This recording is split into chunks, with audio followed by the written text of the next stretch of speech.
Assalamualaikum warahmatullahi wabarakatuh. Selamat siang Bapak Ibu mahasiswa-mahasiswi yang saya sayangi dan banggakan. Kita ketemu lagi dengan saya Profesor Dr. Esmira Mandasari Saragi SMH dengan materi perkuliahan pengantar ilmu hukum. Ya, hari ini melalui metode asinkronus. Jadi seperti biasa saya akan kirimkan link video ini ke Komting. Nanti Komting akan share ke grup. Jangan lupa absensi, jangka waktu 3 hari sejak hari ini. Berarti kalau hari ini Minggu, Senin, Selasa terakhir ya, Selasa. Isi absensi dengan menuliskan nama lengkap dan NPM. Jika ada pertanyaan silahkan tuliskan di kolom komentar YouTube saya. Nanti tolong di like dan subscribe ya, biar banyak subscriber saya. Baik, Bapak Ibu yang saya banggakan, kita membahas mengenai materi pembuatan hukum. Silahkan dilihat bahan materi yang telah saya share ke Komting sebelumnya ya, oleh Bu Nita ya, saya kirimkan ke Bu Nita. Baik, terkait pembuatan hukum. Pembuatan hukum merupakan awal dari bergulirnya proses pengaturan hukum. Ia merupakan momentum yang memisahkan keadaan tanpa hukum dengan keadaan yang diatur oleh hukum. Ya, ia merupakan pemisah antara dunia sosial dengan dunia hukum. Karena sejak saat itu kejadian dalam masyarakat mulai ditundukkan pada tatanan hukum. Jadi pembuatan hukum juga dapat diartikan dengan pembuatan undang-undang. Ya, dalam rangka pembuatan hukum diperlukan bahan hukum dan struktur hukum. Nah, kalau ingat pembuatan undang-undang, yang buat undang-undang siapa ya? Ayo, siapa? Yaitu legislatif dan eksekutif ya, bekerja sama dalam membuat undang-undang. Insya Allah mudah-mudahan undang-undang kita dibuat oleh para pakar hukum ya, dilibatkanlah para guru besar atau para ahli hukum yang ada di Indonesia. Karena legislatif dan eksekutif kan tidak ahli hukum ya, ataupun bukan guru besar misalnya begitu ya. Sehingga memang membutuhkan para akademisi yang mumpuni di bidangnya ya, supaya hasilnya lebih baik. Bahan hukum jadi pembuatannya itu dimulai sebagai gagasan atau ide yang kemudian diproses lebih lanjut sehingga pada akhirnya benar-benar menjadi bahan yang siap diberi sanksi hukum ya.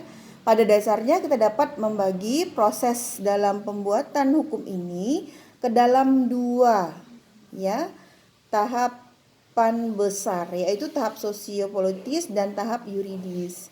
Dalam tahap sosiopolitis, maka gagasan awal tadi diolah oleh masyarakat sendiri, kemudian dibicarakan, dikritik, dipertahankan melalui pertukaran antar pendapat, antar berbagai golongan dan kekuatan masyarakat masing-masing ya. Jadi dalam proses pembuatan hukum terdapat tahap-tahap tertentu ya, yang diantaranya adalah yang pertama ada namanya tahap inisiasi. Tahap inisiasi ini maksudnya muncul suatu gagasan dalam masyarakat ya. Yang kedua tahapan sosiopolitis, yakni pematangan dan penajaban gagasan ya. Kemudian yang ketiga ada namanya tahap yuridis. Ya, tahap yuridis ini penyusunan bahan ke dalam rumusan hukum dan kemudian diundangkan ya. Oke, selanjutnya kita membahas mengenai struktur pembuatan hukum. Penciptaan atau pengadaan struktur dapat menyangkut penyusunan suatu organisasi yang mengatur kelembagaan bagi pembuatan hukum. Jadi dalam pengorganisasian, pembuatan hukum tidak berdiri sendiri Bapak Ibu ya, melainkan merupakan bagian dari suatu penataan ketatanegaraan yang lebih luas ya.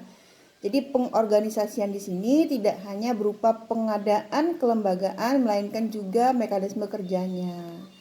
Nah, kalau untuk pembuat undang-undang ada konsentrasinya ya. Untuk S3 ataupun S2 itu tapi adanya di Pulau Jawa. Saya nggak tahu di Pulau Sumatera ada nggak konsentrasi itu. Karena teman-teman saya guru besar di Undip itu ada beberapa yang guru besar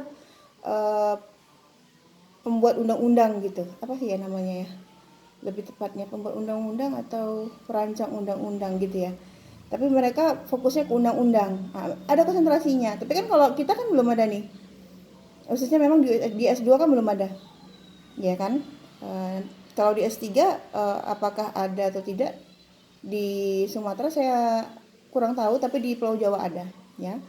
Jadi fokus mereka hanya untuk mengkaji undang-undang, perda dan lain sebagainya, ya. Lebih fokusnya ke HTN gitu, tata negara. Nah, eh, kemudian setelah kita membahas pembuatan hukum, struktur hukum, kita tentu membahas penegakan hukum. Jadi tahap pembuatan hukum masih harus disusul oleh pelaksanaannya secara konkret dalam kehidupan masyarakat sehari-hari. Ya, hal ini disebut sebagai penegakan hukum. Jadi kalau misalnya pembuatan hukumnya sudah oke, kemudian struktur hukumnya sudah oke, nah tapi penegakan hukumnya nggak oke, sama aja, ya kan? Dalam struktur kenegaraan modern, maka tugas penegakan hukum itu dijalankan oleh komponen eksekutif, ya, dan dilaksanakan oleh birokrasi dari eksekutif tersebut, sehingga sering disebut sebagai birokrasi penegak hukum. Ya. Kemudian eksekutif dengan birokrasinya merupakan bagian dari mata rantai untuk mewujudkan rencana yang tercantum pada peraturan hukum, ya, yang menangani bidang-bidang tersebut. Ya. Oke, setelah kita membahas tentang penegakan hukum, ya, jangan lupa penegak hukum kita itu ada ada polisi, jaksa, advokat, ada hakim. Nah, kita masuk ke tahap peradilan. Sebelum kita ke peradilan, jangan lupa penegak hukum orangnya, penegakan hukum itu prosesnya, ya. Peradilan bisa disebut sebagai suatu macam penegakan hukum, ya. Oleh karena aktivitasnya juga tidak terlepas dari hukum yang telah dibuat dan disediakan oleh pembuat hukum. Sesudah dibentuknya suatu hukum, barulah kita dapat membicarakan, ya, mengenai adanya dan berjalannya peradilan. Jadi kalau belum dibuat, bagaimana kita mau bicara tentang hukum, ya kan? Perbedaannya adalah apabila komponen eksekutif tersebut di atas menjalankan penegakan hukum itu dengan aktif, maka peradilan bisa disebut dengan pasif. Karena harus menunggu datangnya pihak-pihak yang membutuhkan jasa pengadilan. Jadi peradilan menunjuk kepada proses mengadili, ya. Sedangkan peradilan menunjuk kepada proses mengadili. Ya, sedangkan pengadilan merupakan salah satu lembaga dalam proses tersebut. Ini perbedaan dari peradilan dengan pengadilan, ya. Sama seperti penegakan hukum dengan penegak hukum, nah, ya. Walau kurang huruf sedikit saja, 2 huruf bisa berbeda maknanya, ya. Oke. Kemudian Bapak Ibu, ada administrasi keadilan. Jadi administrasi keadilan ini tampak lebih menonjol pendekatan administrasi daripada hukum, ya. Secara singkat dapat dikatakan bahwa pendekatan hukum yang menggunakan doktrin normatif terutama memikirkan tentang pembuatan aturan yang menyuruh atau melarang untuk menertibkan jalannya proses mengadili itu, ya. Sedangkan pendekatan administrasi yang menggunakan doktrin administrasi lebih memikirkan tentang efisiensi kerja lembaga-lembaga yang terlibat dalam proses mengadili tersebut. Jadi berbeda, ya.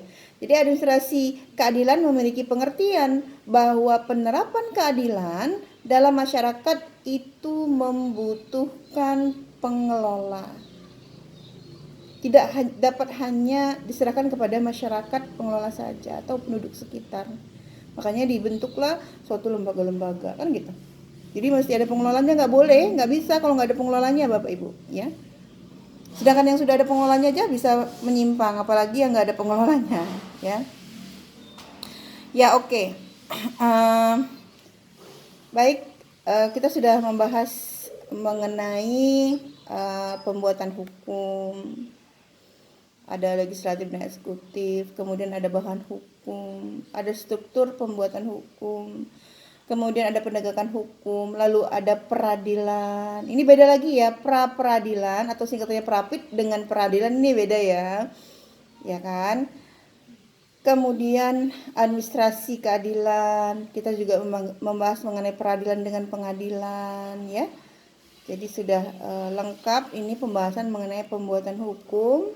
Baik, terima kasih Bapak Ibu semuanya. Ini selamat weekend, menyambut tahun baru. Semoga kita sehat selalu, sukses dan bahagia.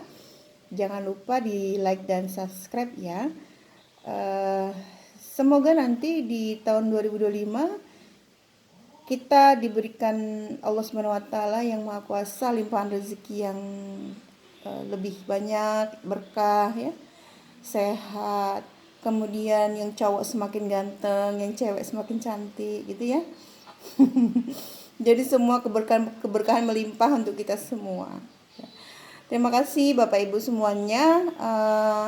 Insya Allah nanti kita ketemu lagi di UAS. Jangan lupa saya sudah buat soal UASnya loh. Ya, sukses selalu untuk kita. Jangan lupa bahagia.